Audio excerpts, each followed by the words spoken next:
1949 চনৰ ডিচেম্বৰ মাহত নেওগদেৱে যোৰহাট প্ৰশিক্ষণ বিদ্যালয়ৰ সহকাৰী অধীক্ষক ৰূপে পদোন্নতি লাভ কৰে। 1951 চনৰ মাৰ্চ মাহৰ 8 তাৰিখে অধীক্ষক পদৰ দায়িত্ব গ্ৰহণ কৰে। কিন্তু কৰ্তৃপক্ষৰ অবিবেচনাৰ কাৰণে 1952 চনৰ ফেব্ৰুৱাৰী মাহত অধীক্ষকৰ দায়িত্ব পুনৰ আনক গতাই দিবলগীয়া হয়। মই শহুৰ দেউতা স্বনামধন্য কবি সাহিত্যিক স্বৰ্গীয় দিব্যেশ্বৰ নেওগৰ ডাঙৰ বোৱাৰী, আৰু মোৰ স্বামীৰ নাম হৈছে বসন্ত মংগল নেওগ। তেখেতক সকলোৱে চন্দন বুলিয়ে মাতে। ইমান ডাঙৰ সাহিত্যিক এজনৰ বোৱাৰী হ'বলৈ পাই গৌৰৱ অনুভৱ কৰোঁ।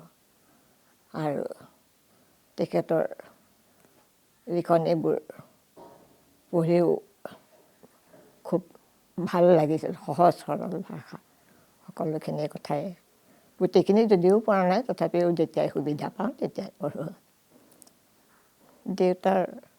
শহুৰ দেউতাৰ আচলতে বৰ কষ্ট সহিষ্ণু আছিল। তেখেতে এই ডাঙৰ ল'ৰা হৈছে মোৰ স্বামী। তেওঁৰ পৰাই মই বহুত কথা শুনিছিলোঁ, যদিও মই শহুৰ দেউতাক লগ পোৱা নাছিলোঁ। আৰু তেখেতৰ মুখৰ পৰাই পৰিয়ালটোৰ গোটেইখিনি কথা মই গম পাইছিলোঁ। শহুৰ দেউতাই এই সৰু সৰু ল'ৰা ছোৱালীকেইটাক মাক ঢুকোৱাৰ পিছত কিমান কষ্ট কৰি ল'ৰা ছোৱালীবোৰক তুলি তালি ডাঙৰ দীঘল কৰিলে। তাৰে মাজতে নিজৰ চাকৰিও আৰু ঘৰতো সাহিত্য চৰ্চাৰ পূৰা ৰাখিছিল আৰু সংযুক্ত। সেইকাৰণে তেখেতে মানে কেতিয়াবা মোৰ মনটো খুব বেয়া লাগে। পিতাদেৱে ইমান কষ্ট কৰি ল'ৰা ছোৱালীবোৰক ডাঙৰ দীঘল কৰিলে আৰু সকলোকে পঢ়াই শুনাই যোগ্য কৰি থৈ গ'ল। আৰু সেয়ে মই মানে মাজে মাজে খুব দুখ লাগে, ইমান কষ্ট কৰি মানুহজন ঘৰখন পাতি থৈ গ'ল। নমস্কাৰ, মোৰ নাম দীক্ষিতা মাধুৰী নেওগ। মই আজু ককালৈ সেৱা জনাইছোঁ। মোৰ নাম শান্তনা নেওগ। মই প্ৰসিদ্ধ সাহিত্যিক ডিম্বেশ্বৰ নেওগৰ সৰু বোৱাৰী। তেখেতৰ পুত্ৰ শ্ৰী হেমন্ত মংগল নেওগ, বৰ্তমান তেওঁ প্ৰয়াত, আৰু তেখেতৰে মই হ'লোঁ সহধৰ্মিনী। মই আচলতে মোৰ শহুৰক মই লগ পোৱা নাছিলোঁ, কিন্তু মোৰ স্বামীৰ মুখত মই যিখিনি শুনিছোঁ সেইখিনি কথা শুনি পেলাই মোৰ তেখেতৰ প্ৰতি মানে এটা শ্ৰদ্ধা সন্মান মানে মোৰ মনত মানে অনুভৱ হৈছিলে। আৰু তেখেতক মই মোৰ বিয়াৰ পিছৰ পৰাই এটা কথা মই মন কৰিছিলোঁ যে তেখেতে মানে এওঁ মানে মোৰ পিতাদেউ আইদেউ বুলিয়ে কৈছিলে মোৰ শহুৰ শাহুক, আৰু ময়ো ঠিক আইদেউ পিতাদেউ বুলিয়ে মই তেখেতসকলক গণ্য কৰিছিলোঁ। আৰু এটা কথা সদায় মই মন কৰিছিলোঁ, তেওঁ ৰাতিপুৱা অফিচলৈ যোৱাৰ আগতে গা ধুই পিতাদেউ আইদেউৰ ফটোত ধূপ জ্বলায়, অফিচৰ পৰা আহিও পিতাদেউ আইদেউৰ ফটোত ধূপ জ্বলায়। আৰু এইটো মই সদায় তেওঁৰ মৃত্যুলৈকে মই মানে এইটো দেখিয়ে আহিছিলোঁ। তাৰপিছত আমাৰ বিয়াৰ এবছৰৰ পিছত মোৰ এজনী ছোৱালীৰ সন্তান জন্ম হ'ল। তাইও লাহে লাহে ডাঙৰ হৈ অহা সেই ফটোত ধূপ জ্বলোৱা দেখি সদায় তাই প্ৰশ্ন কৰিছিলে যে ককা কোন আছিলেনো, ককা কিমান ডাঙৰ মানুহ আছিলেনো। সদায় তাই এটা কথাই তাইৰ মনত তাৰমানে খুদনি লগাই সদায় প্ৰশ্ন কৰে। মই দেখা নাই মোৰ শহুৰক, কিন্তু নেদেখাকে যে মোৰ অন্তৰত ইমান তেওঁৰ প্ৰতি সন্মান শ্ৰদ্ধা আজিও মানে মোৰ সেইটো জাগৃত হৈয়ে আছে। সদায় মই তেওঁক ভগৱান, আৰু মোৰ ছোৱালীয়েও ভগৱান বুলিয়েই মানে, আৰু ময়ো সেইটো বুলিয়ে মানো। আমি চাগে লগ পোৱা হ'লে আমাৰ কিমান ভাল লাগিলহেঁতেন, কিমান মানুহ আমি লগ পালোহেঁতেন, বহুত কথা আমি শিকিব পাৰিলোহেঁতেন, এইবোৰ মোৰ মনত অনুভৱ হয়। সেই সময়ছোৱাত নেওগদেৱক তেওঁৰ প্ৰকাশিত পুথি বিশ্ববিদ্যালয়, বিহ মেটেকা, বিশ্ব বিবেক আদিৰ বাবে কৰ্তৃপক্ষই নানানভাৱে ব্যতিব্যস্ত কৰি তোলে। এইদৰে তেওঁক নানা বেমেজালিৰ মাজেৰে খুব কম সময়ৰ অন্তৰে ডিব্ৰুগড় হাইস্কুলৰ প্ৰধান শিক্ষক, চতিয়া প্ৰশিক্ষণ বিদ্যালয়ৰ অধীক্ষক আদি কৰি বিভিন্ন ঠাইলৈ বদলি কৰা হয়। 1956 চনত নেওগদেৱে পুনৰ যোৰহাট প্ৰশিক্ষণ বিদ্যালয়ত অধীক্ষক ৰূপে কাৰ্যভাৰ গ্ৰহণ কৰে। 1906 চনত স্থাপন হোৱা যোৰহাট প্ৰশিক্ষণ বিদ্যালয়ৰ সোণালী জয়ন্তী উৎসৱ তেওঁৰ কাৰ্যকালতে সফল আৰু সুন্দৰভাৱে উদযাপন কৰা হয়। 1957 চনত নৰ্মাল স্কুলৰ অধীক্ষক ৰূপে তেওঁ চাকৰি জীৱনৰ পৰা অৱসৰ গ্ৰহণ কৰে। তেখেত মোৰ ককা শহুৰ, কিন্তু ককা শহুৰ হিচাপে যে পাম এইটো এটা মোৰ বৰ সৌভাগ্যৰ কথা, কাৰণ আমি সৰুকালৰ পৰা আমি শুনিছোঁ এগৰাকী বিশেষ মানে সাহিত্যৰ লগত জড়িত ব্যক্তি হিচাপে, খ্যাতনামা ব্যক্তি হিচাপে। তেখেত মই জন্মৰ আগতেই তেনেকুৱা সময়ত ঢুকাইছে, আমি সশৰীৰে লগ পোৱা নাই, কিন্তু তেখেতৰ কবিতা বা তেখেতৰ ইয়াৰ বিষয়ে আমি আগতে জানো। বিশেষকৈ মই অসমীয়া সাহিত্যৰ বা তেখেতৰ যিখন সাহিত্যৰ ইতিহাস তেখেতে অসমীয়াত আৰু ইংৰাজীত লিখিছিলে, আমাৰ অধ্যাপকসকলে কৈছিলে যে সেইখন এক প্ৰকাৰ ক্লাছিক, মানে যিখন গ্লিমছেছ অফ এনেকুৱা আছামিজ লিটাৰেচাৰ হিষ্ট্ৰী এনেকুৱা ধৰণৰ যিটো আছিলে।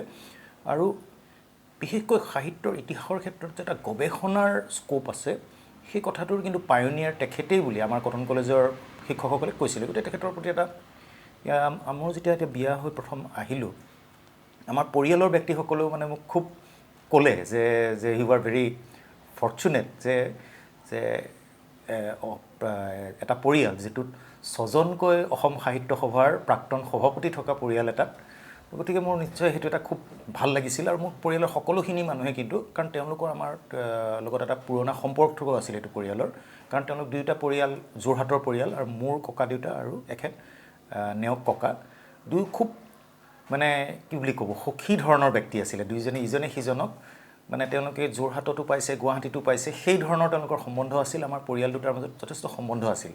যদিও মই মাজত আৰু মই বহুত দিন নাজানো, কিন্তু যেতিয়া বিয়া ঠিক হ'ল, আমাৰ মা, মাহী, মামা গোটেইবোৰে তেখেতৰ বিষয়ে ক'লে, বা আমি কিছুমান যোৰহাটৰ বিশিষ্ট ব্যক্তি যিবোৰৰ পৰা তেখেতৰ বিষয়ে বহুত নজনা কথা পিছত গম পালোঁ, খুহুতীয়া কথা, ইণ্টাৰেষ্টিং কথা, বহুত কিবা কিবি গম পালোঁ। কিন্তু মই পিছত যেতিয়া পৰিয়ালৰ অংগ হ'লোঁ, হোৱাৰ পিছত কেইটামান কথা আটাইতকৈ মোৰ মনত লাগি গ'ল যে মানুহজনৰ সাহিত্যৰ প্ৰতি যিটো দায়বদ্ধতা আৰু যিটো সামাজিক দায়বদ্ধতা, তাৰ লগতে নিজৰ পৰিয়ালৰ প্ৰতি দায়বদ্ধতা, দায়িত্ব জ্ঞান, সেইটোৰ যিটো বেলেঞ্চ, আমি বহুত ক্ষেত্ৰত আমি কেতিয়াবা কি হয়, এটা কৰিলে আমি আনটো কৰিব নোৱাৰোঁ। আমি কেতিয়াবা হয়তো নিজৰ ব্যক্তিগত বেছি ভাবিলে সমাজৰ কম হৈ যায়, বা সমাজৰ বেছি কৰোঁতে কেতিয়াবা ঘৰুৱা। তেখেতৰ কিন্তু আমি দেখিছিলোঁ যে তেখেতৰ মানে তেখেত শাহু আইতা হ'ব, তেখেতৰ পৰিবাৰ আজৰি তৰা নেওগ ডাঙৰীয়ানী, তেখেত তুলনামূলকভাৱে কম বয়সত ঢুকাইছিলে। তাৰপিছত তেওঁ নিজৰ এই আমাৰ মাহঁত, মাহীহঁত, তেওঁলোকক যি ধৰণে এটা তেওঁৰ পিতৃ আৰু মাতৃ দুয়োটা ভূমিকা লৈ কৰি থৈ গ'ল, মানে যিখিনি তেওঁলোকক শিক্ষা দিলে সেইটোতো শিক্ষাই, আৰু বৈষয়িক দিশতো মোৰ এটা মনত আছে যে তেওঁৰ এগৰাকী মাহীক কৈছিলে যে যেতিয়া তেওঁলোকে ভাঙাগড় অঞ্চলত ঘৰটো ল'লে, তেওঁ ক'লে, এতিয়া এইখিনি গুৱাহাটীৰ নিৰ্জন জেগা, মোৰ কাৰণে এইখিনি সাহিত্য লিখিবৰ কাৰণে ভাল জেগা, 50 বছৰ পিছত কিন্তু এইখিনি খুব ডাঙৰ তোমালোকৰ কাৰণে প্ৰপাৰ্টি হ'ব। মানে সেই ধৰণৰ বেলেঞ্চ চিন্তা এটা মানুহজনৰ দুয়োটা কৰিব পৰা। তুলনামূলকভাৱে তেখেতো কম বয়সত ঢুকাইছে, 67 বছৰ বয়সত, কিন্তু তেওঁ যিখিনি কৰি থৈ গৈছে সকলো দিশত। আৰু মই মাৰ পৰা গম পাইছোঁ যে তেওঁ প্ৰতিগৰাকী জীয়েকৰ বিয়াত যিখিনি দায়িত্ব পালন কৰিব লাগে, তাৰ উপৰি তেওঁ এখন কিতাপ এখন নিজে লিখি, কবিতা বা কিতাপ তেওঁৰ বচনখিনিৰে এখন কিতাপ একোখন দিয়ে। তাৰে এখন মোক মায়ে দিছিলে, তেখেতসকলে পোৱা, বোধ কৰোঁ শান্তি কবচ বুলি। মই পঢ়িলোঁ, সঁচাই জীৱনৰ কাৰণে কিছুমান টিপছ দি থৈ যোৱাৰ দৰে। আৰু কৈতো শেষ কৰিব নোৱাৰি, কিন্তু পিছলৈ মই এটা কথা গম পালোঁ, মই যিহেতু শিক্ষাৰ লগত জড়িত এজন ব্যক্তি হিচাপে, আমি শিক্ষাবিদ বুলিলে যিটো বুজোঁ, আচলতে তেওঁ প্ৰকৃতাৰ্থত শিক্ষাবিদ সেই মানুহজন আছিলে। মানে তেওঁৰ যিটো শিক্ষাৰ ক্ষেত্ৰত যিবোৰ দৃষ্টিভংগী, আপুনি ধৰি লওক মাহীহঁত বা মাহঁতক সুধিলে গম পাব কি ধৰণে তেওঁলোকক শিক্ষাৰটো তেওঁ প্ৰদান কৰিব চেষ্টা কৰিছিল। যিটো আমি ৰবীন্দ্ৰনাথ ঠাকুৰৰ কওঁ যে এটা ঘৰুৱা পৰিৱেশত, শিক্ষাৰ এটা আনন্দময় পৰিৱেশত তেওঁ নিজৰ ছোৱালীকেইগৰাকীক তেনেকুৱা ধৰণৰ শিক্ষা দিবলৈ চেষ্টা কৰিছিল। কাৰণ তেওঁ আগৰ যিটো তেতিয়াৰ নৰ্মাল স্কুল বুলি কয়, মানে শিক্ষাৰ এটা প্ৰিমিয়াৰ ব্ৰিটিছ যুগৰ এটা অনুষ্ঠান, তাৰ লগতো তেওঁ জড়িত আছিলে। গতিকে এটা কি ক'ব, মানে বিভিন্ন ধৰণৰ এটা ব্যক্তিত্ব। আৰু যিহেতু মই জীৱিত কাৰণত পোৱা নাই, কিন্তু মই ভাবোঁ যেন তেওঁ আছে ক'ৰবাত, তেওঁ যেন এই মুহূৰ্ততো আমাক, আৰু যেতিয়া মই কেতিয়াবা তেওঁৰ ফটোখন দেখোঁ ক'ৰবাত লগে লগে মানে এনেকুৱা লাগে যেন ককাই চাই আছে, ককাই হাঁহিছে, বা ককা মানে এনেকুৱা লাগে যে মই তেওঁৰ এপ্ৰপ্ৰিয়েট পাইছোঁ নে নাই, যে মানে যেন গহীনকৈ তেওঁ হাঁহিটো মাৰিছে যে ঠিক আছে তই সামাজিক কামখিনি কৰিছ, কিন্তু লগতে ঘৰুৱাখিনি পাৰিছে নাই।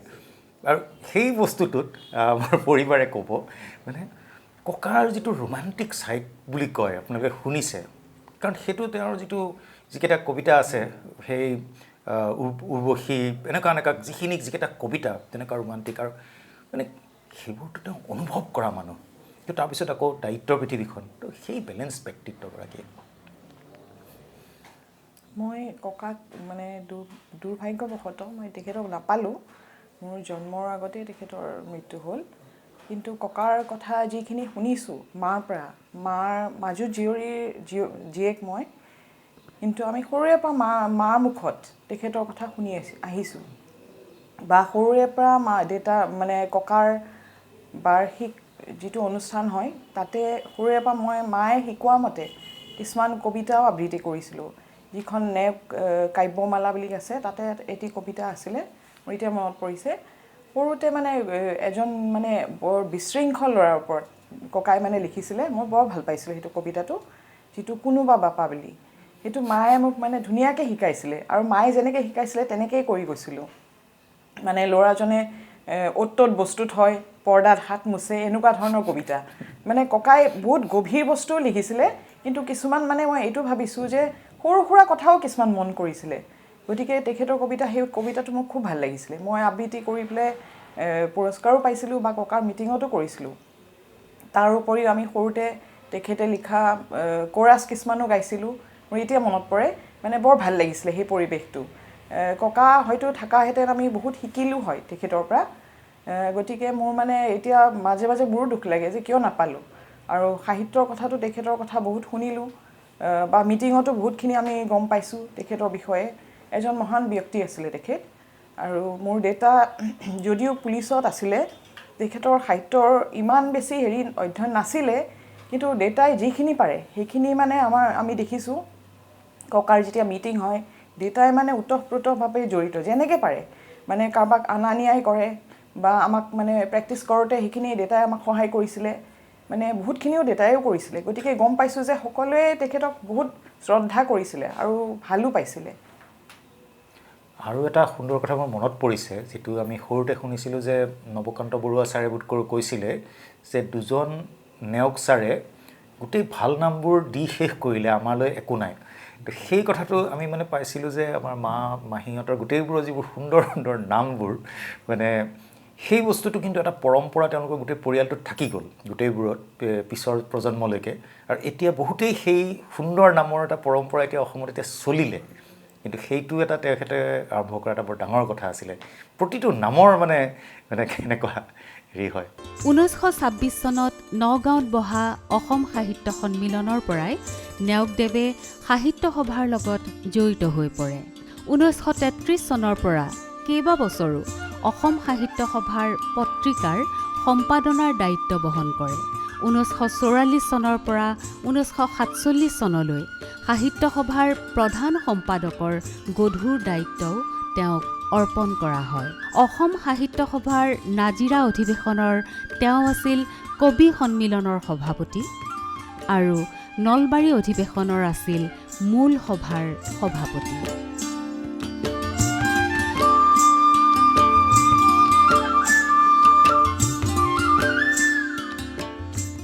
নলবাৰী অধিৱেশনত সভাপতি স্বৰূপে দিয়া সেই জয় ঘোষ কোনে পাহৰিব পাৰে? মৰে অসম যিয়ে কোন, যিয়ে অসম মৰে কোন।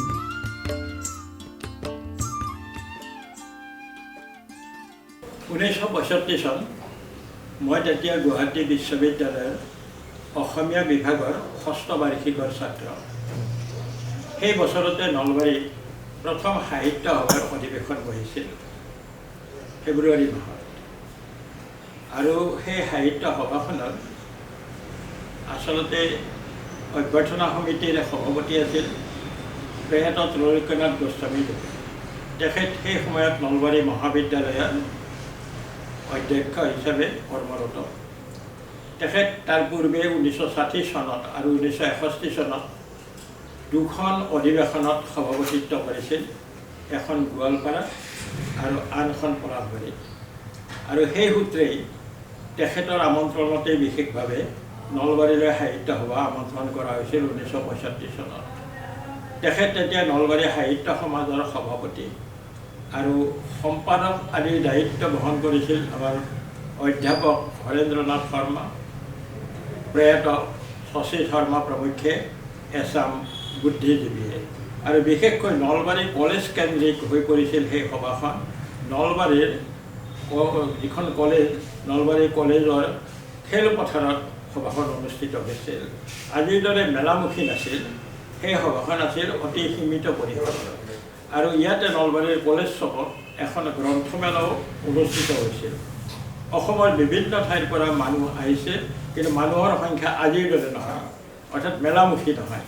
আজিতো সৰ্বস্তৰৰ মানুহে সাহিত্য সভালৈ গৈ বিভিন্ন বস্তু বাহানি কিনে, কিতাপ পত্ৰ কিনে, তাত অংশগ্ৰহণ কৰে। কিন্তু সেই সময়ত এটা বিশেষ শ্ৰেণীৰ মাজত সাহিত্য সভাখন আবদ্ধ হৈ আছিল। আৰু সেইখনত সভাপতিত্ব কৰিছিল, আপোনাসকলে জানে, অসমীয়া সাহিত্যৰ বুৰঞ্জীৰ অন্যতম প্ৰণেতা ভাতকটীয়া ডিম্বেশ্বৰ দেৱনাগৰীয়াই।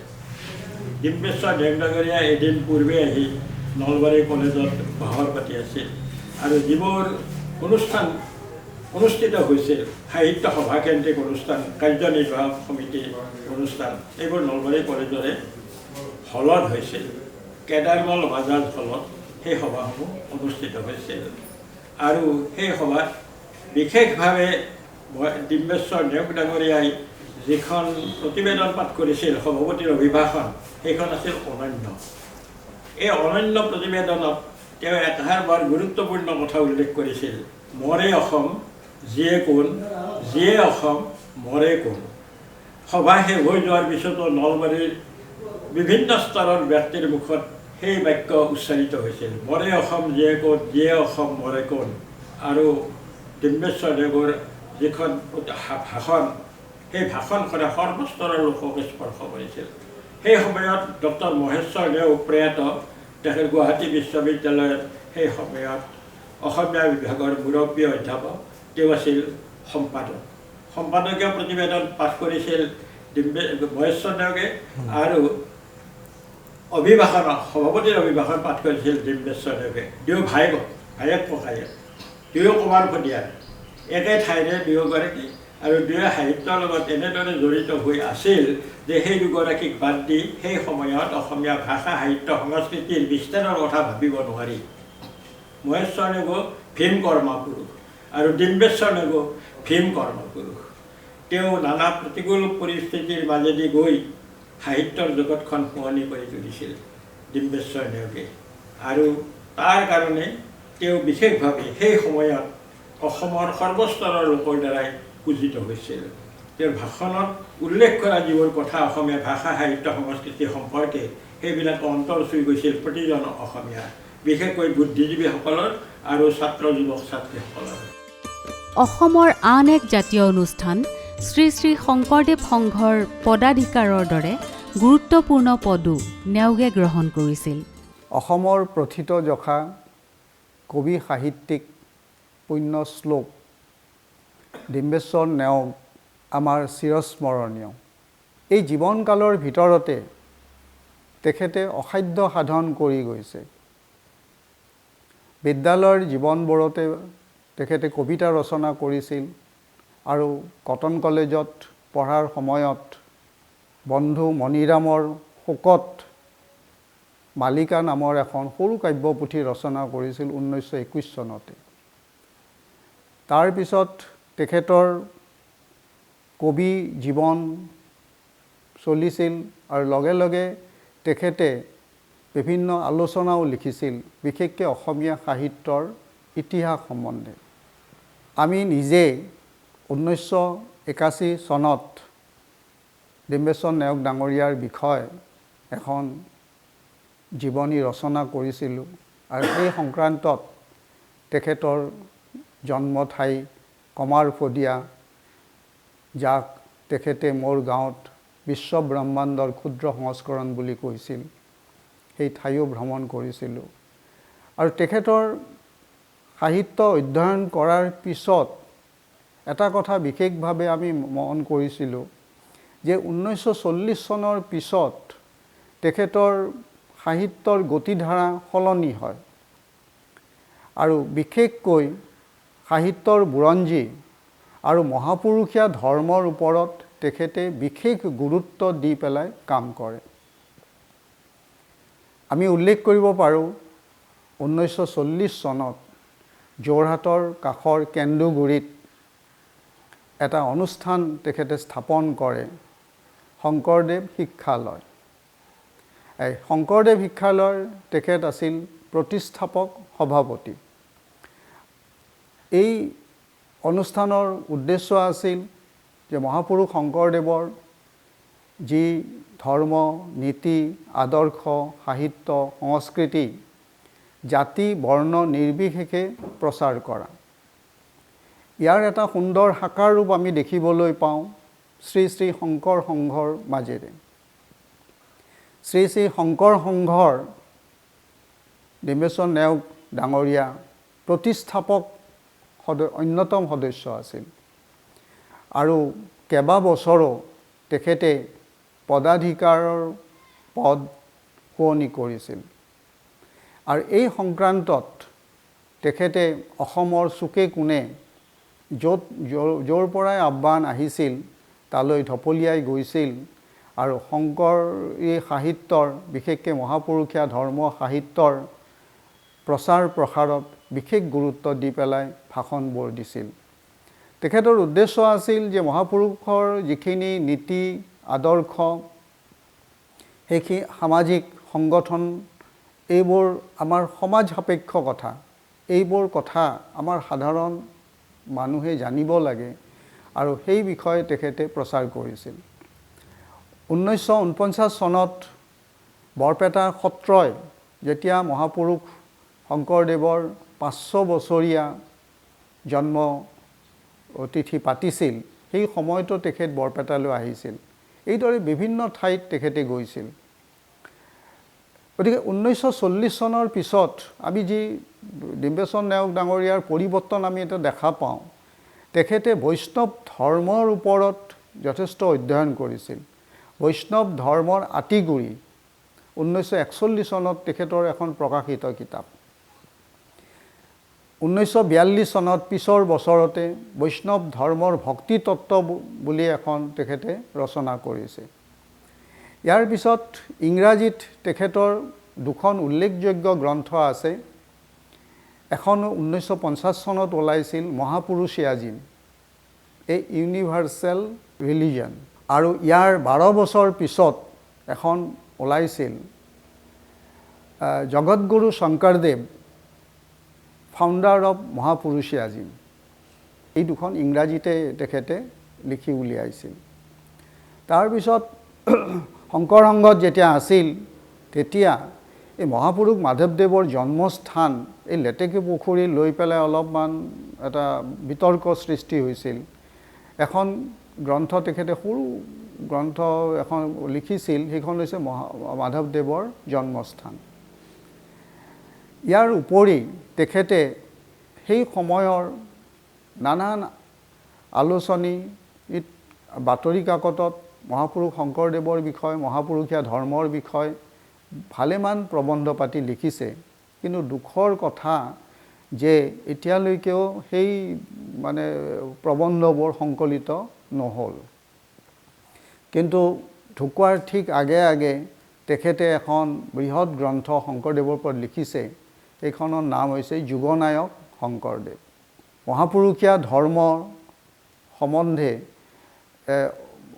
যিমান অভিজ্ঞতা হৈছিলে বা যিখিনি অনুভৱ হৈছিলে গোটেইখিনি তেখেতে বিশ্লেষণমূলকভাৱে দাঙি ধৰিছে। যুগনায়ক শংকৰদেৱত 5টা খণ্ডত 50টা প্ৰবন্ধ সংকলিত হৈছে।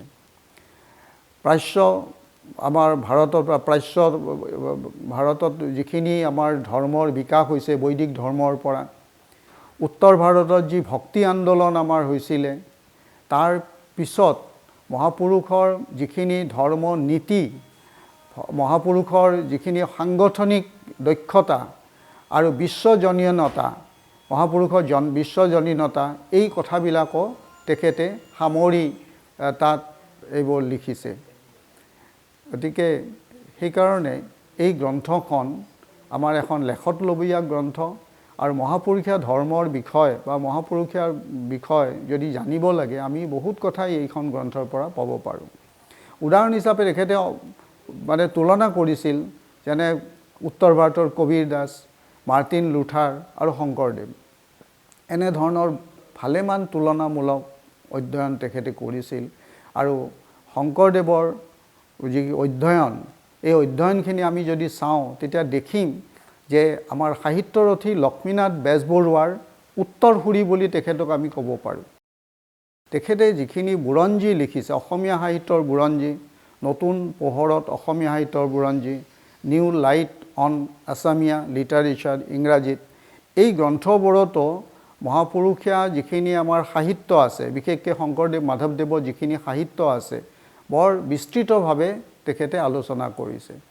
সেই হিচাপে এজন মহাপুৰুষৰ আদৰ্শ সেৱক আছিলে, মহাপুৰুষৰ প্ৰতি তেখেতৰ যি শ্ৰদ্ধা ভক্তি আৰু ৰিজনি আৰু ধৰ্ম প্ৰচাৰ বা যিখিনি নীতি আদৰ্শৰ প্ৰচাৰৰ যিখিনি তেখেতৰ ভিতৰৰ যিটি আকুলতা, সেই গোটেইখিনি তেখেতৰ এই মহাপুৰুষীয়া সাহিত্যতে আমি ভালদৰে দেখিবলৈ পাওঁ।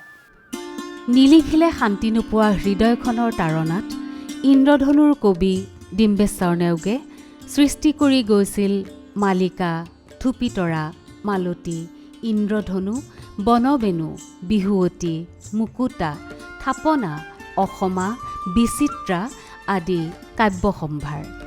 ৰচিছিল বহু গীত যিসমূহ সংকলিত হৈ আছে সফুৰাত। আজি হৃদয় দিয়া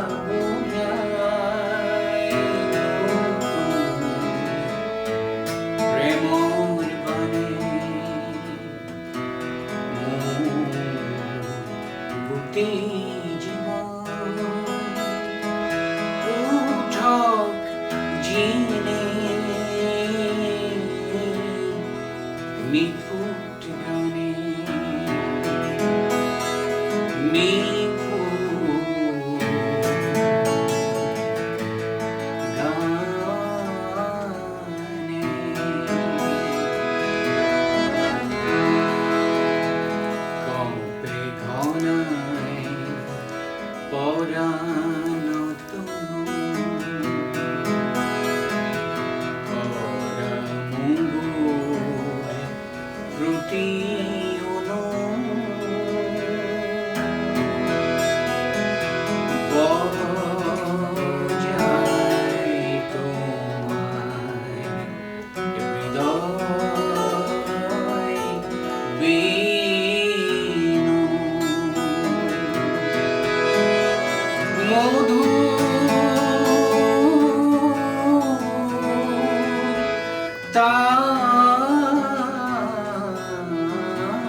ৰাজীৱ দা খুব সুন্দৰকৈ আপুনি এই গীতটো গালে। এয়া ৰাজীৱ দা, ডক্টৰ ৰাজীৱ ভট্টাচাৰ্য, বিশিষ্ট কবি, গায়ক, সুৰকাৰ। আমি ৰাজীৱ দা, এইটো গানটো আমাৰ ডিম্বেশ্বৰ নেওগদেৱে লিখা। হয় হয়, এইটো ডিম্বেশ্বৰ নেওগদেৱে লিখা। এইটো এটা ইতিহাস আছে দেই, বৰ সুন্দৰ। তাৰমানে তেওঁ যিখন গীতাৱলী প্ৰকাশ কৰিছিলে সেইখন আচলতে 1925 চনত লিখিছিলে আৰু তাত তেওঁ 50টা গীত সংকলন কৰিছিলে। গতিকে সেই সংকলনৰ ভিতৰত এইও এটা গান, একদম শেষৰ গীতটো দেই এইটো। আৰু এইটো কিন্তু হৈছে কি, তেওঁ তেতিয়া তেওঁ জীয়াই থাকোঁতেই তেওঁ পঢ়িত বুলি তেওঁ কৈছে নবীন চন্দ্ৰ শৰ্মা। নবীন চন্দ্ৰ শৰ্মাই এই গীতটো গাইছিলে। প্ৰথম অসমীয়া তেওঁ লিখা ডিম্বেশ্বৰ নেওগদেৱে লিখা এইটো প্ৰথম অসমীয়া গীতৰ ৰেকৰ্ড গতিকে এইটো এটা মানে এটা তাৎপৰ্যপূৰ্ণ কথা গতিকে এই কথাটো এটা সোঁৱৰণি এটা মিঠা সোঁৱৰণি ইয়াত জড়িত হৈ আছে আৰু দাদা মানে আমি আৰু বেলেগ এটা কথালৈ আহিম কিন্তু তাৰ আগতে ডিম্বেশ্বৰ নেওগদেৱৰ গীতসমূহৰ বিষয়ে আপোনাৰ পৰা অলপ মানে ডিটেইলছত জানিব বিচাৰিছোঁ তেখেতৰ আচলতে কি হৈছে তেখেতৰ আচলতে কি হৈছে তেখেতে প্ৰথম তেখেতৰ কবিতা তাৰমানে মই এইটো কথা সকলোৱে স্বীকাৰ কৰে যে কবিতা আৰু গীতৰ মাজত তেওঁৰ ক্ষেত্ৰত বিশেষকৈ পাৰ্থক্য নাছিলে ইনছেপাৰেবল বুলি ক'ব পাৰি আচলতে আমি যদি তেওঁৰ কবিতাখিনি যদি আমি এটা গোটা সজীয়া ফুল বুলি ধৰোঁ তেনেহ'লে তাৰ মাজৰ যিখিনি সাজোন কাচোন ফুলৰ পাহৰ সেইখিনি হৈছে তেওঁৰ গীতিপ্ৰাণ এতিয়া আমি আন এটা কথালৈ আহোঁ আমি সকলোৱে জানো যে ডিম্বেশ্বৰ নেওগ আৰু তেখেতৰ পত্নী আজলী তৰা নেওগৰ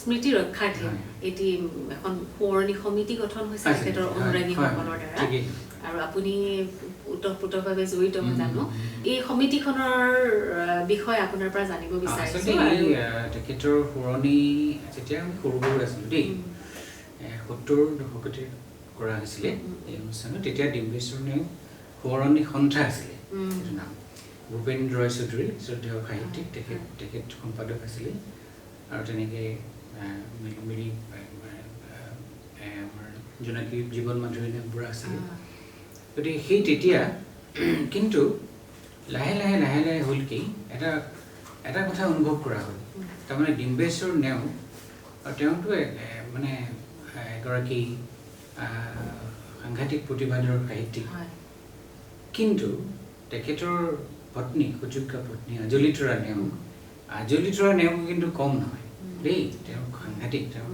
সাহিত্যৰ প্ৰতিভাও সাংঘাতিক গতিকে আমি পিছত এই জোনাকী বাইদেউ জীৱন মাধুৰী নেওগবুঢ়া তেখেতে কথাটো চিন্তা কৰিলে খুব ভাল কথা এটা ভাবিলে তেখেতে কৈছে আমি মাক কিয় লৈ নাওঁ এটা বহল এটা পৰিসৰ দিবৰ কাৰণে মাক তেতিয়া সংগঠনটো হেৰি হ'ব আৰু আপোনালোকে শ্ৰোতা দৰ্শক সকলোৱে জানে আজলী তৰা নেওগৰ খুব কম সময় তেওঁ জীয়াই আছিল আৰু সেই সময়ত তেওঁ বহুতো লিখনি তেওঁৰ সাংঘাতিক লিখনি আৰু অসমীয়া ভাষাৰ যিটো কালিকা সেইটো তেওঁ সাংঘাতিক ধৰণে আছে আৰু আৰবিয়ান নাইটছ আমাৰ কৈশোৰ আমাৰ শৈশৱ আৰবিয়ানছ নাইট নপঢ়া মানুহ হয়তো নাই গতিকে তেওঁ প্ৰায়ভাগ তাৰ পৰা অনুবাদ কৰিছিল গতিকে তেওঁৰ এটা অৱদান আছে আৰু তেওঁৰ সাহিত্য সভাৰ পুৰস্কৃত হৈছিল এটা সময়ত গতিকে এই কথাটো যেতিয়া চিন্তা কৰা হ'ল তেতিয়া আমি কৰিলোঁ কি তাৰ নামটো সলাই ডিম্বেশ্বৰ নেওগ আজলী তৰা নেওগ সোঁৱৰণি সৌৰভ সমিতি কৰি দিলোঁ তেতিয়া হ'ল কি বস্তুটো বহল ভিত্তিত আহিলে গতিকে আমি এই কৰোঁ কি এতিয়া ধৰক তেওঁৰ মৃত্যু আৰু জন্মৰ দিনা আৰু হেৰি আজলী তৰা নেওগৰ জন্মদিন ঠিক তেনেকৈ আমি পাতোঁ এইটো আমাৰ এটা হ্ৰস্বম্যাদী হেৰি আৰু দীৰ্ঘম্যাদী কথাটো হৈছে কি আমাৰ বিভিন্ন সময়ত এতিয়া ধৰক তেখেতৰ এটা যুগৰ আছিলে ডিম্বেশ্বৰ নেওগ গতিকে তেখেতৰ এতিয়া লিখনি পাবলৈ দুষ্প্ৰাপ্য গতিকে সেইবোৰ কিছু কবিতা পুৰণি কিছুমান গীত বিশেষকৈ তেওঁৰ গীতৰ কথাখিনি সেইখিনি আকৌ কৰাৰ কথা ভবা হৈছে আৰু তাৰ লগতে তেখেতৰ যুগনায়ক শংকৰদেৱ অসমীয়া সাহিত্যৰ জিলিঙনি বিশ্ব সাহিত্যৰ জিলিঙনি এনেকুৱা ধৰণৰ কিছুমান কিতাপ অমূল্য গ্ৰন্থ বিশেষকৈ তেখেতৰ গৱেষণামূলক যিখিনি কথা সেইখিনি লৈ পেলাই আকৌ মানে পুনৰ প্ৰকাশনৰ এটা ব্যৱস্থা কৰা হৈছে আৰু এটা কথা কৰা হৈছে কি তেওঁৰ যিটো হেৰি এটা ডাঙৰ পদক্ষেপ হৈছিলে আমাৰ বিশিষ্ট সংগীতকাৰ দেৱজিৎ চৌধুৰীও আছিলে আমি এখন হেৰি কৰিছিলোঁ শীৰ্ষব্য সূপ্ৰা কৰিছিলোঁ দেই এইটো 1900 তেনেকুৱা ধৰণৰ অকণমান 10-12 বছৰমান হৈ গৈছে সেইটো এটা খুব ভাল কাম হৈছে কনষ্ট্ৰাকটিভ কাম হৈছে সেইটো কৰাৰ কাৰণে কি হৈছে নতুন প্ৰজন্মই আৰু আচৰিত কথা কি সেই চিঠিখনত নতুন প্ৰজন্মই গীত কণ্ঠদান কৰিছে এনিশা চৌধুৰী আছে দীক্ষিত বলচেতিয়া আছে প্ৰমুখ্যে আমাৰ ছিনিয়ৰখিনিতো আছেই বাৰু পুলকদাও আছে দেৱজিৎ চৌধুৰী নিজে আছে তুমিও আছিলে গতিকে সেইবিলাক আছেই কিন্তু সেইটো খুব ভাল কাম হৈছে সেইটো আমাৰ ন্যাসৰে মানে আমাৰ কমিটিৰ কাম আছিলে গতিকে এই কথাটো দৰকাৰী তাৰমানে সেই কথা আমি ভাবিছোঁ দেই বিশেষকৈ নতুন প্ৰজন্মক ইনভলভ কৰি দিয়াটো এইটো এটা বৰ ডাঙৰ মানে এটা কৰ্তব্য প্ৰাথমিক কৰ্তব্য বুলি ভাবিছোঁ ডিম্বেশ্বৰ নেওগ তেখেত এজন প্ৰাতঃস্মৰণীয় ব্যক্তি তেখেতৰ সম্পৰ্কে ক'বলৈ মই বিশেষ নোৱাৰিম, কাৰণ তেখেতক দেখাও নাই বা মই সাহিত্যৰ মানুহ নহয়।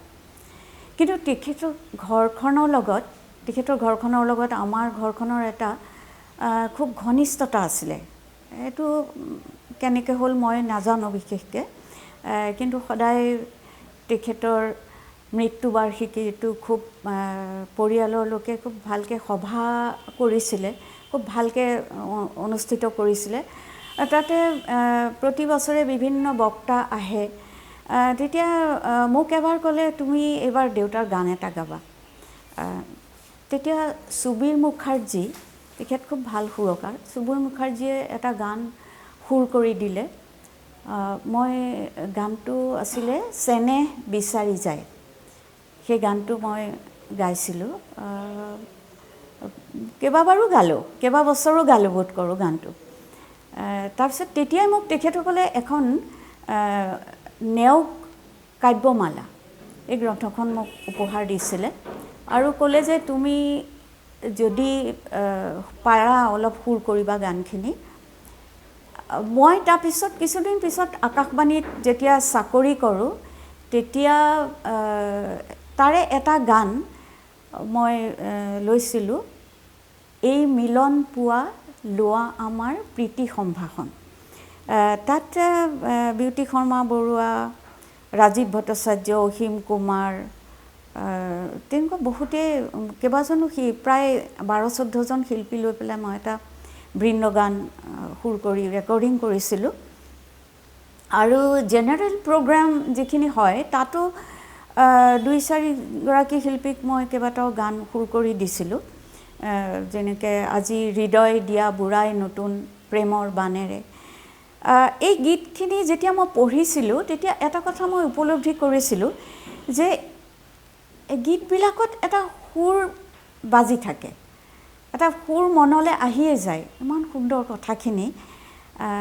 তেতিয়া মই অনুভৱ কৰিছিলোঁ যে বোধ কৰোঁ সেই সময়ত অসমত বৈঠকী গানৰ এটা প্ৰভাৱ আছিলে নিশ্চয়, যিটো আজিকালি নোহোৱা হৈ গ'ল।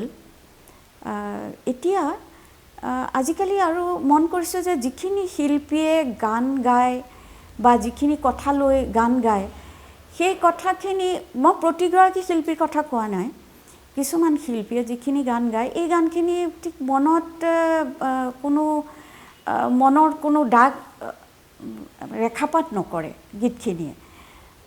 গতিকে এই ডিম্বেশ্বৰ নেওগৰ নিচিনা এনেকুৱা গানবিলাক যদি আকৌ শিল্পীসকলে সুৰ দি গাবলৈ লয়, তেতিয়া অসমৰ সংগীত জগতখনৰ এটা খুব ভাল পৰিৱৰ্তন এটা আহিব। কিন্তু আৰু যিখিনি মানুহে সমজদাৰ যিখিনি শ্ৰোতা, সেইখিনি শ্ৰোতাই এটা মানে তৃপ্তি অনুভৱ কৰিব।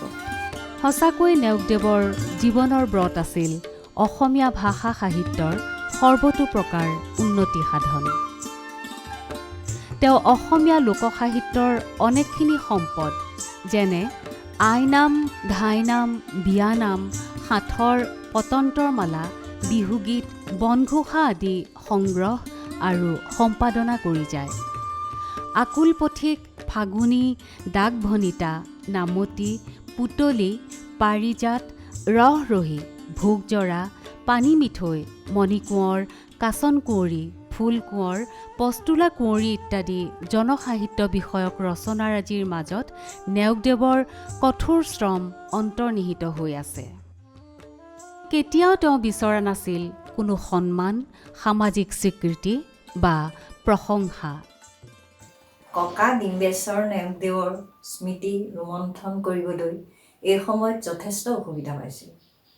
ককা আমাৰ মাজৰ পৰা কেতিয়া আঁতৰি গ'ল সংখ্যা নীতিৰে মই এতিয়া অনুমান কৰিব নোৱাৰোঁ। যিহেতু ককাক যেতিয়া মই লগ পাইছিলোঁ, তেতিয়া মই বহুত সৰু আছিলোঁ। ককা আমাৰ যোৰহাটৰ লুৰ্কিহাটৰ ঘৰলৈ প্ৰায় আহিছিল। সেই সময়ত মই উপলব্ধি কৰিছিলোঁ ককাই মোৰ মা অমীয়া মাধুৰীক যথেষ্ট ভাল পাইছিল আৰু আমাকো যথেষ্ট মৰম কৰিছিল। ককা আমাৰ ঘৰলৈ যেতিয়া আহে, আমি সকলোৱে আনন্দত আপ্লুত হৈছিলোঁ।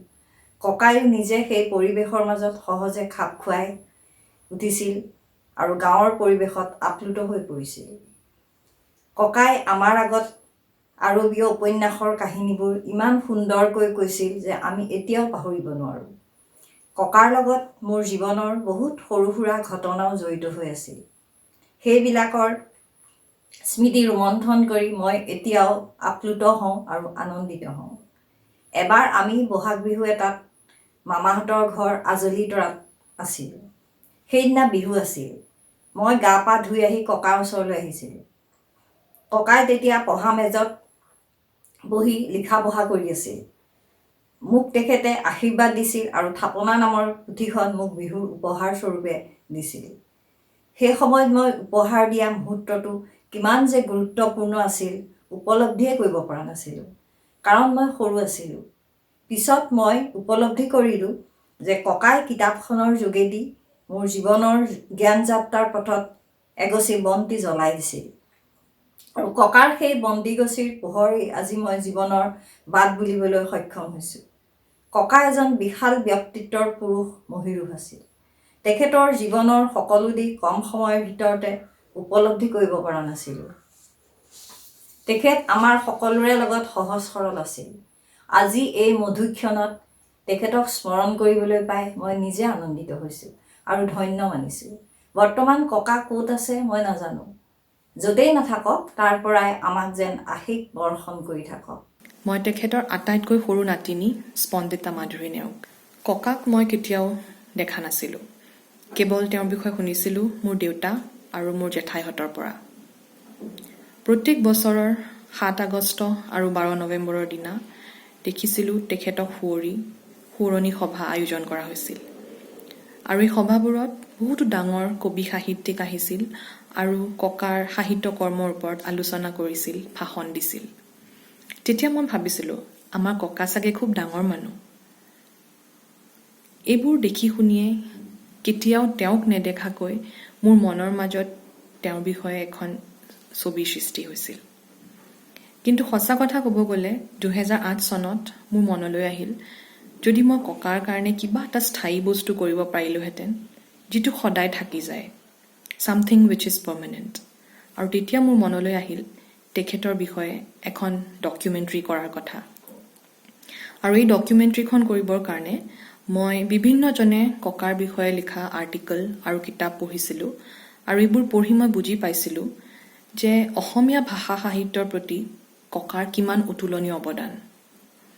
তেখেতে ইংৰাজী ভাষাতো কেইবাখনো কিতাপ লিখিছে আৰু এইবোৰ পঢ়ি মই বুজি পাইছিলোঁ তেওঁ যিটো ইংৰাজী ভাষাৰ কিমান উচ্চ মানৰ ইংৰাজী ভাষাৰ প্ৰয়োগ কৰিছিল এই কিতাপবোৰত। এইবোৰ পঢ়ি মোৰ খুব ভাল লাগিছিল আৰু মই অভিভূত হৈছিলোঁ।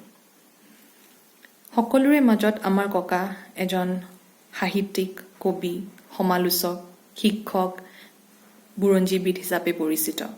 যিহেতু সকলোৱে জানে তাৰ বিষয়ে মই আৰু নকওঁ।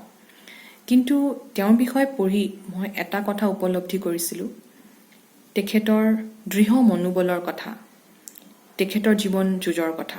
আজিকালি যিহেতু ছ'চিয়েল মিডিয়াৰ সময়, সেইকাৰণে আমি বুজি পাওঁ যে ছ'চিয়েল মিডিয়া প্ৰেজেন্স কিমান দৰকাৰী। সেইকাৰণে প্ৰথমবাৰৰ বাবে 2006 চনৰ ছেপ্টেম্বৰ মাহত আমি তেখেতৰ নামত এটা ৱেবছাইট খুলিছিলোঁ। আৰু এই ৱেবছাইটটোত আপোনালোকে তেখেতৰ বিষয়ে পঢ়িবলৈ পাব। এই ৱেবছাইটটোৰ এড্ৰেছ হৈছে www.dimbeshwarneok.com।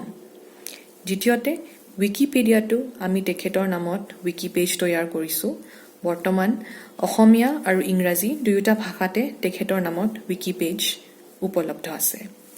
তৃতীয়তে ফেচবুকতো আমি তেখেতৰ নামত ফেচবুক পেজ খুলিছোঁ, য'ত আপুনি সোঁৱৰণি সন্থাৰ বিষয়ে জানিব পাব, আপকামিং ইভেণ্টছৰ বিষয়ে জানিব পাব আৰু ডিম্বেশ্বৰ নেওগদেৱৰ বিষয়ে মাজে মধ্যে ইটো সিটো আমি পোষ্ট কৰি থাকোঁ। গতিকে অনলাইন যোগেদি আমি ফেচবুক, ইউটিউব, ৱেবছাইট, উইকিপিডিয়া এইবিলাকৰ মাজেদিয়ে তেখেতৰ কৰ্মৰাজিক জীয়াই ৰাখিবলৈ চেষ্টা কৰি আছোঁ।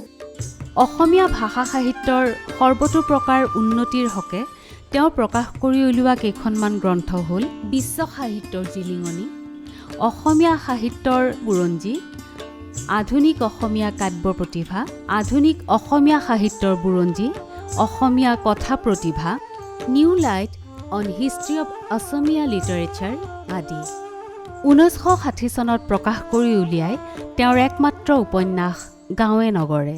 কিয় সোধা বাৰু কলৈনো যায় সূৰুজৰ চিকিমিকি, তোমাৰ দেখোন নেঘেৰি খোপাতে জলে সিও জিকিমিকি। কেলেই বুলিছা বসন্ত গ'লেই নাথাকে কেতেকী কুলি, তোমাৰ কণ্ঠেৰে দেখোন সিহঁতে গাই পঞ্চমত তুলি। মানে ডিম্বেশ্বৰ নেওগৰ যেতিয়া জন্মদিন উদযাপন কৰে পৰিয়ালৰ তৰফৰ পৰা, তেতিয়া যিহেতু তেওঁলোকৰ জীয়ৰীক মই আগৰে পৰা কেইগৰাকী জীয়ৰীক চিনি পাওঁ, তেওঁলোকৰ লগত মই এতিয়াও অহা যোৱাৰ সম্পৰ্ক আছে। সেইবাবে মই এনেই আলেখ্য আদি লিখোঁ বহুত বছৰৰ পৰাই। গতিকে তেওঁলোকৰ অনুৰোধত জীৱন মাধুৰী নেওগ, আমি তেওঁক জোন বুলি মাতোঁ, তেওঁ কৈছিল এবাৰ যে এখন পিতাদেউৰ লেখনিৰ ওপৰত আপুনিতো বহুত আলেখ্য লিখিছে, কৰাইছে, ষ্টেজত কৰাইছে, দূৰদৰ্শনত কৰাইছে, গতিকে আপুনি এখন আলেখ্য পিতাদেউৰ ওপৰত লিখকচোন, এনেকৈ ক'লে। মই তেতিয়া চেষ্টা কৰিলোঁ, কৰি প্ৰথমতে এখন লিখি আমাৰ অঞ্চলৰ এটা মহিলা সংঘ আছে, মহিলা সংঘৰ সভ্যাসকল বেছ উৎসাহী, তেওঁলোকক কথাটো ক'লোঁ যে এনে এটা পৰামৰ্শ আহিছে, অনুৰোধ আহিছে, তোমালোকে মোৰ লগত সহযোগ কৰিবা নেকি। তেওঁলোকে তেতিয়া সৰ্বান্তকৰণে সহযোগ কৰি সেইখন আমি প্ৰথমখন বোধহয় প্ৰথম আলেখ্যখন গুৱাহাটীতেই এটাইকেইখন,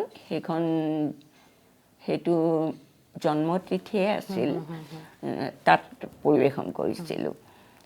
সেইখন কৰোঁতে তেতিয়া আটাইয়ে অকণমান তেখেতৰ বিষয়ে মই আলেখ্যখন লিখোঁতে এইটো চাইছিলোঁ, যিহেতু ডিম্বেশ্বৰ নেওগ ইমান গুণী জ্ঞানী পণ্ডিত আছিলে, এইটো মোৰ ব্যক্তিগত ধাৰণা, সেই হিচাপে প্ৰচাৰটো বৰ কম হৈছে, বিশেষকৈ নতুন প্ৰজন্মৰ ধাৰণাই নাই। সেইকাৰণে মই ভাবিলোঁ আলেখ্যখনত আলোকপাত কৰিব পাৰোঁ নেকি আকৰ্ষণীয় কৰি। সেই হিচাপে কেইবাটাও দিশৰ পৰা তেখেতৰ কবিতাখিনি তাত লৈ পেলাই আৰু নিজৰ পৰাও দুই এটা গীত কেইটিয়ে নিজেই লিখিবলগীয়া হৈছিল, তেনেকৈ লিখি সেই প্ৰথম আলেখ্যখন কৰিছিলোঁ। সেইখন হোৱাৰ পিছত তাৰপিছত আৰু 3-4খনমান কৰিছোঁ আৰু বিভিন্ন ঠাইত কৰিছোঁ। এখন মই এটাইকেইখন নেওগৰ জন্ম দিৱসতে হওক বা সেই সংক্ৰান্তৰ অনুষ্ঠানত হ'লেও এখন মই বাহিৰতো কৰিছিলোঁ। আৰু অলপতেই এই 19 চনৰ শেষৰ ভাগত এখন আমি কৰিলোঁ তেখেতৰ লেখনিখিনিক ভিত্তি কৰি এটাইকেইখন আলেখ্য। আৰু ক'ব নোৱাৰোঁ শ্ৰোতাই বা দৰ্শকে কিমানখিনি পাব পাৰিছে তেখেতৰ লেখনিৰ আভাস, কিন্তু মই যৎপৰোনাস্তি চেষ্টা কৰিছিলোঁ। ডাঙৰ কথা আচলতে তেনেকৈ প্ৰচাৰ আৰু প্ৰসাৰটো হয়। এইখিনিতে আমি কথা পাতিম নেওগদেৱৰ সৃষ্টিৰাজিৰ ওপৰত গৱেষণা কৰা অনিন্দিতা বৰঠাকুৰৰ সৈতে। নমস্কাৰ, মোৰ নাম অনিন্দিতা বৰঠাকুৰ। মই গুৱাহাটী বিশ্ববিদ্যালয়ৰ কলা শাখাৰ অসমীয়া বিভাগৰ অধীনত ডক্টৰ ইন্দুপ্ৰভা দেৱীৰ তত্বাৱধানত ডিম্বেশ্বৰ নেওগৰ গদ্য সাহিত্যৰ ভাষা এটি অধ্যয়ন এই সম্পৰ্কে গৱেষণা কৰি আছোঁ।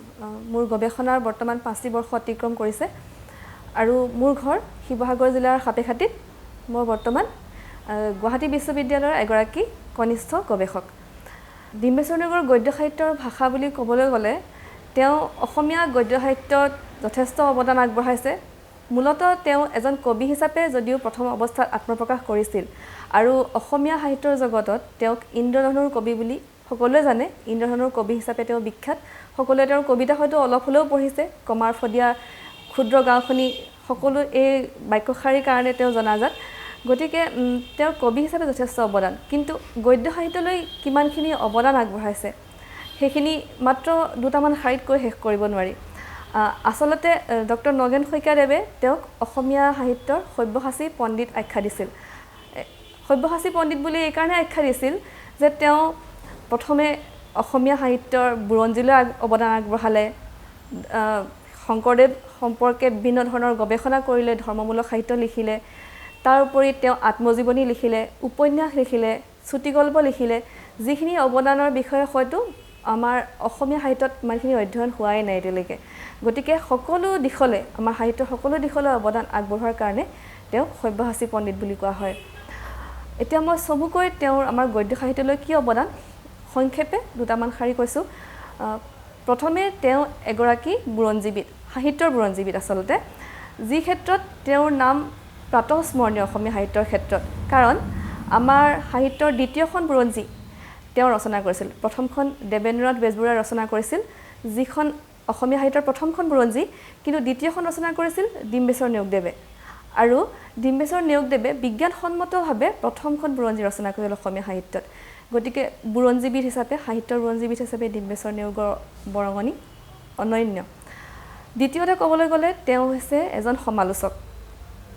সমালোচনাৰ ক্ষেত্ৰত যি সময়ত অসমীয়া সাহিত্য তেনেই সাধাৰণ মানে ইমান আলোচনা হোৱা নাছিল, সমালোচনা হোৱা নাছিল আমাৰ সাহিত্যসমূহৰ বিষয়ে, পুৰণি সাহিত্যসমূহৰ বিষয়ে, বাণীকান্ত কাকতিদেৱ এই ক্ষেত্ৰত সকলোতকৈ প্ৰাতঃস্মৰণীয়।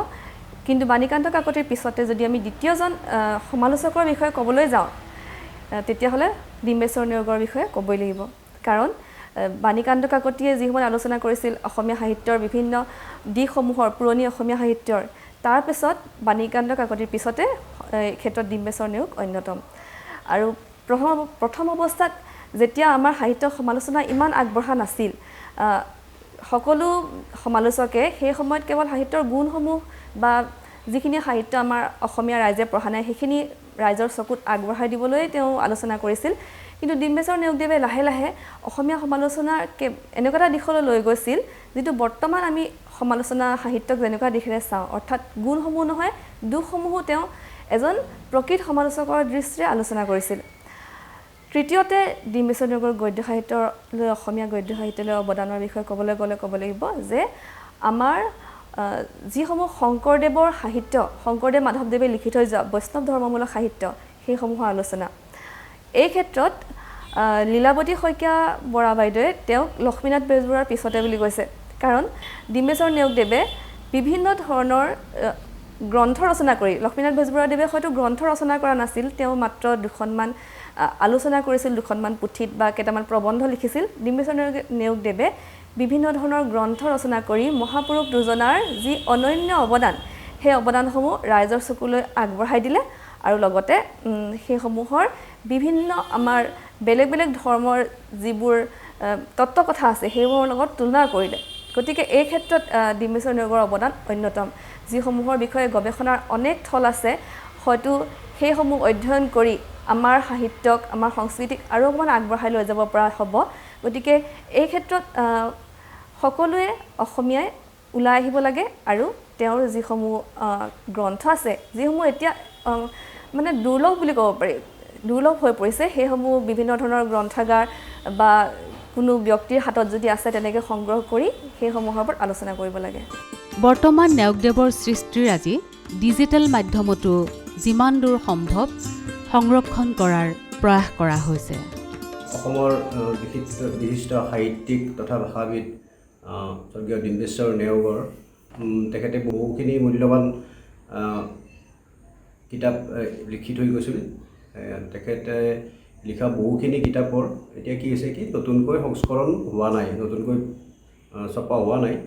সেইকাৰণে সেই কিতাপখিনি ডিজিটেল মাধ্যমত ৰাখিবৰ বাবে তেখেতৰ পৰিয়ালৰ ফালৰ পৰা তেখেতৰ নাতিনী অভিশ্ৰুতি দত্ত বৰুৱা বাইদেৱে মোৰ লগত যোগাযোগ কৰিছিল। তেতিয়া আমি কি কৰোঁ কি আমাৰ অসমীয়া উইকিপিডিয়াৰ উইকি চ'ৰ্চ বুলি এটা ব্ৰাঞ্চ এটা আছে, সেই বিভাগটোত আমাৰ পুৰণি কিতাপ পুথিবাজি এইবোৰ ৰখা হয়। গতিকে আমি কৰিলোঁ কি তেখেতৰ প্ৰায় 10খনমান কিতাপ আৰু তেখেতৰ পৰিয়ালৰ আৰু কেইবাগৰাকী লেখকৰ সদস্যৰো বিভিন্ন ধৰণৰ কিতাপ লিখা আছিলে। সেইখিনি কিতাপ আমি অসমীয়া উইকি চ'ৰ্চত আমি ডিজিটাইজ কৰি ৰাখিছোঁ। এইখিনি কিতাপ এতিয়া পৃথিৱীৰ চুকে কোণে থকা যিকোনো মানুহে খুব সহজেই বিচাৰি ল'ব পাৰিব আৰু কিতাপখিনি তাত যুগমীয়া হৈ থাকি যাব। ইয়াৰ উপৰিও তেখেতে লিখা ভাষা সাহিত্যমূলক যিখিনি কিতাপ আছিলে সেই কিতাপখিনি পুনৰ প্ৰকাশ কৰাটো উচিত আচলতে, কাৰণ সেইখিনি কিতাপৰ তাৰ মানে যিহেতু ভাষা সাহিত্যৰ ওপৰত বিষয় লিখা হৈছিলে, সেই বিষয়ৰ কিতাপ আমাৰ পাবলৈ খুবেই কম, গৱেষণাৰ ক্ষেত্ৰতো বহুত প্ৰয়োজনীয় হয় সেই কিতাপখিনি। গতিকে সেইখিনি কিতাপ যাতে পুনৰ প্ৰকাশ কৰি ছপাৰ ওপৰত প্ৰকাশ কৰি পেলাই ৰাইজৰ মাজলৈ আগবঢ়াই দিয়া হয়, তাৰ বাবে মই অনুষ্ঠানসমূহক মই অনুৰোধ জনাইছোঁ, যেনে প্ৰকাশন পৰিষদ বা সাহিত্য সভা বা অসম চৰকাৰৰ তেখেতসকলৰ উদ্যোগ ল'ব লাগে যাতে এইখিনি কিতাপ প্ৰকাশ কৰি উলিওৱা হয়। অসমীয়া জাতিৰ ভূত ভৱিষ্যত, সুখ দুখৰ লগত নিজৰ প্ৰাণটো গাঁঠি থোৱা, অসমীয়া ভাষা সাহিত্যৰ উন্নতিক হেঁপাহৰ ধন বুলি ভবা এই বিৰল অনমনীয় ব্যক্তিত্বই এদিন নিয়তিৰ ওচৰত নতি স্বীকাৰ কৰিবলৈ বাধ্য হ'ল। 1966 চনৰ 11 নৱেম্বৰ 67 বছৰ বয়সত কৰ্কট ৰোগত আক্ৰান্ত হৈ তেওঁৰ পাৰ্থিৱ শৰীৰ পঞ্চভূতত লীন হৈ গ'ল। কিন্তু ৰৈ গ'ল তেওঁৰ কৰ্মৰাজিৰ, তেওঁৰ সৃষ্টিৰাজিৰ অমিয়া জোৱাৰ। ডিম্বেশ্বৰ নেওগ আমাৰ অসমীয়া সাহিত্য সংস্কৃতিৰ কাৰণে অবিস্মৰণীয় চৰিত্ৰ আচলতে। তেওঁৰ আটাইতকৈ ডাঙৰ যিটো অৱদান হ'ল অসমীয়া সাহিত্যৰ ইতিহাসলৈ, সেইটো হ'ল অসমীয়া সাহিত্যৰ ইতিহাস ৰচনাৰ তেওঁৰ যিটো বৰঙণি তেওঁ দি থৈ গৈছে সেইখিনি। ডিম্বেশ্বৰ নেওগৰ নামটো শুনি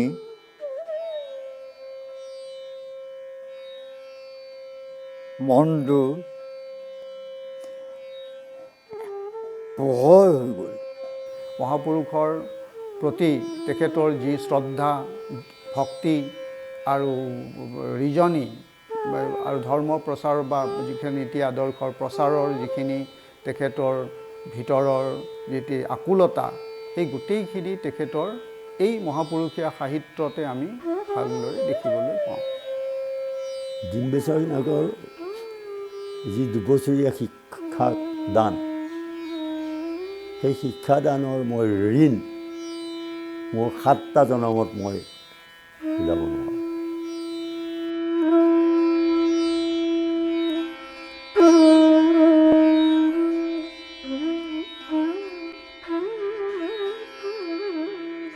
চকু পাহি দুটি জপালে যেতিয়া আৰু নকপিল বুকু, নতুন বিশ্বৰ নতুন পুৱাত মেলিলে নতুন চকু।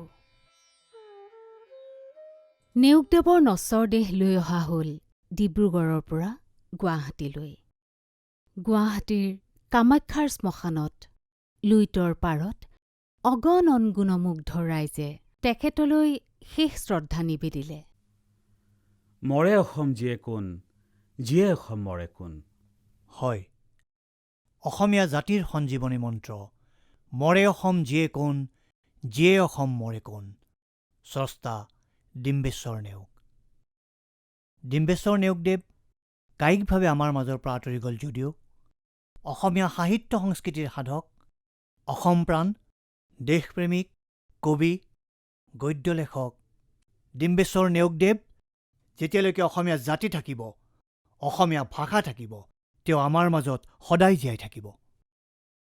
আমি পুনৰবাৰ ডিম্বেশ্বৰ নেওগদেৱলৈ জনাইছোঁ আমাৰ সশ্ৰদ্ধ প্ৰণাম।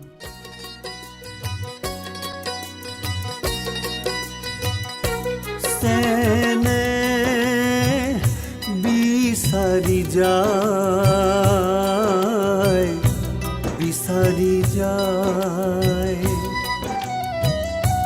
চেনে বিচাৰি যায়, বিচাৰি যায়। কত চাক নৈয়া সাঁতুৰি না দূৰি, কত পকনীয়া ফুৰে উটি বুৰি, জনম মৰণ নাই বিচাৰি যায়, চেনে বিচাৰি যায়, বিচাৰি যায়।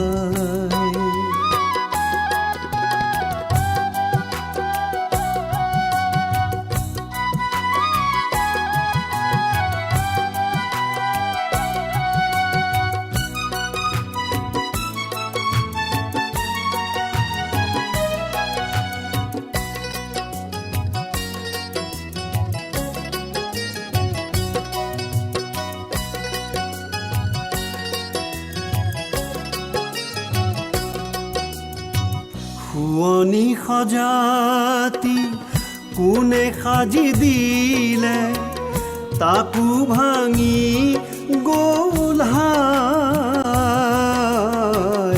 শুৱনি সজাতি কোনে সাজি দিলে, তাকো ভাঙি গ'ল হায়। স্নেহ আকলোৱা চেনেহে নেওচি, স্নেহ আকলোৱা চেনেহে নেওচি, নতুন চেনেহ পাই, নতুন চেনেহ পাই বিচাৰি যায়,